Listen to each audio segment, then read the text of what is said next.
सच्चा संत कभी तुम्हारे द्वार पर 2 वक्त के भोजन के लिए आने वाला नहीं है, कभी नहीं।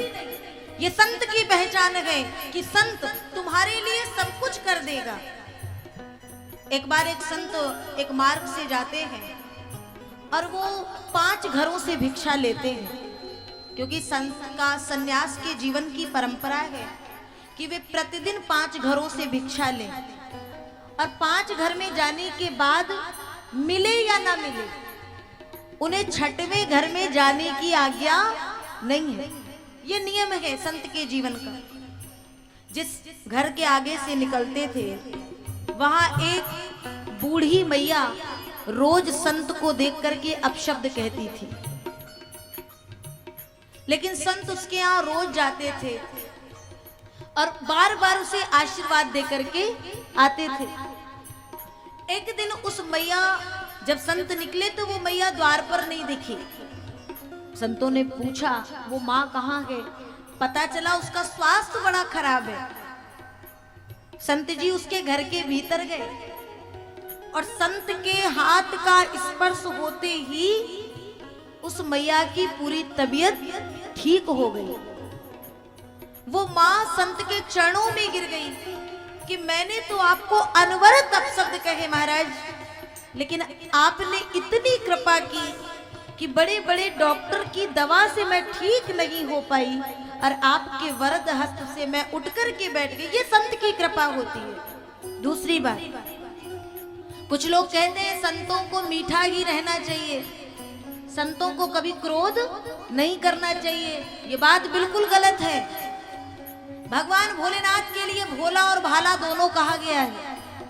संत को भक्तों के लिए भक्त बनना चाहिए, भोला बनना चाहिए, लेकिन दुष्टों के पास में भोले बनने से काम चलने वाला नहीं है। संत को ही धर्म की रक्षा के लिए धर्म के मंच से अगर भाला धारण करना पड़े तो करना चाहिए, और अगर संत धारण नहीं करेगा तो ऐसी स्थिति में धर्म की रक्षा की जिम्मेदारी और किसी की होती नहीं है।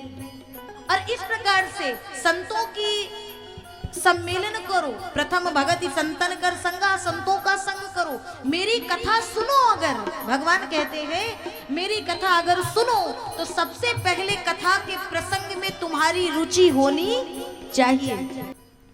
जब तक आपकी कथा के प्रसंगों में रुचि नहीं है ना, तब तक महाराज आप कथा प्रांगण में बैठे हो। मैं बहुत बार मेरी नजर जाती है तो कुछ भक्त तो जमाई ले रहे होते हैं, कुछ के नेत्र बंद हो रहे होते हैं, तो कुछ का ध्यान चकर मकर में होता है। ये कथा को सुनने का नियम नहीं है। जब तक कथा आप सुन रहे हो और रति नहीं है तो वो केवल आप कहानी सुन रहे हो, किस्सा सुन रहे हो बस। भगवान की कथा सुनने में रति रखो।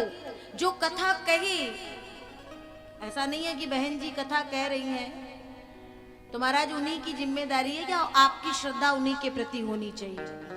आपके क्षेत्र में कोई भी विद्वान आए, कोई भी साधु पुरुष आए, भगवान की कथा कहने, जब तक आप कथा को कहने वाले के प्रति आपकी श्रद्धा नहीं होगी तब तक कथा सुनना बहुत दूर की बात, कथा को जीवन में धारण करना बहुत दूर की बात। क्योंकि जब तक श्रद्धा नहीं है तब तक आपका भगवान के प्रति विश्वास होने वाला नहीं है, और जहां श्रद्धा और विश्वास ही नहीं है तो कथा कहना और कथा सुनना सब व्यर्थ है। इसलिए मेरी कथा प्रसंग में रति रखो और विश्वास रखो। मंत्र जाप मम दृढ़ विश्वासा, पंचम भजन सुवेद प्रकाशा, छठ दमशील विरत बहु कर्मा। छठवीं भक्ति क्या है?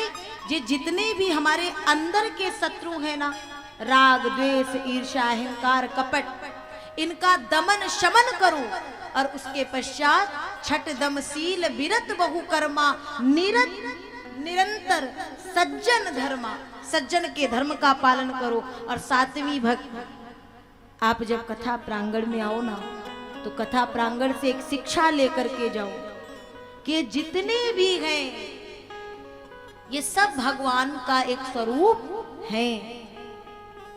सातव सम मोहि मैं जग देखा, ये सातवीं भक्ति है। भक्ति का मतलब ये नहीं, मैंने बहुत लोगों को देखा है जब वो मंदिर में जाते हैं ना तो बांके बिहारी की मूर्ति के सामने विराजे हैं, दर्शन नहीं हो पा रहा है, पर्दा चल रहा है कि अचानक भीड़ बहुत है और बगल वाले भक्त का पांव उनके पांव पर पड़ गया। तो महाराज तुरंत उनका ध्यान वो दर्शन से हट करके और वही मंदिर प्रांगण में युद्ध होने लगता है, युद्ध छिड़ जाता है। तुम्हें दिखाई नहीं देता है, तुम देख के नहीं चल पाते हो, पांव का प्रहार कर दिया। तो मुझे तब हंसी आती है कि उस पाषाण की मूर्ति को तुमने प्रतिष्ठापित करा करके और उसमें बांके बिहारी का दर्शन करना चाहते हो, उसमें भगवान का दर्शन करना चाहते हो, लेकिन उसी की कृपा से, ये उसी के माला के जो चलते फिरते मोती हैं, इसमें तुम्हें बांके बिहारी नजर नहीं आ रहा है।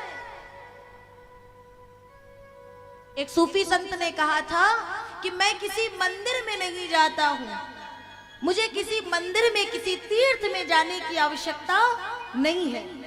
तो किसी ने पूछा इसका मतलब तुम्हारी आस्था भगवान में नहीं है? बोले नहीं नहीं, आस्था पूरी है, लेकिन जाता क्यों नहीं हूं? उन्होंने बताया प्रभु ये जितने भी हंसी हैं, ये जितनी भी हंसी हैं तेरी तस्वीर के दाने हैं।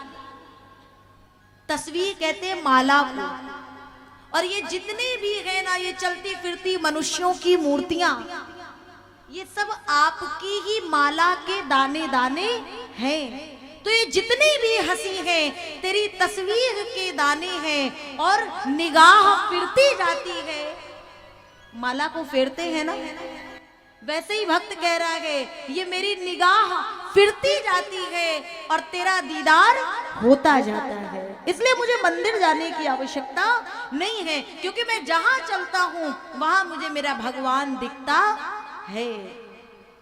ये भक्त की पहचान होती है महाराज। भक्त जहां है, जिस स्थिति में है, उस स्थिति में उसे भगवान दिखता है।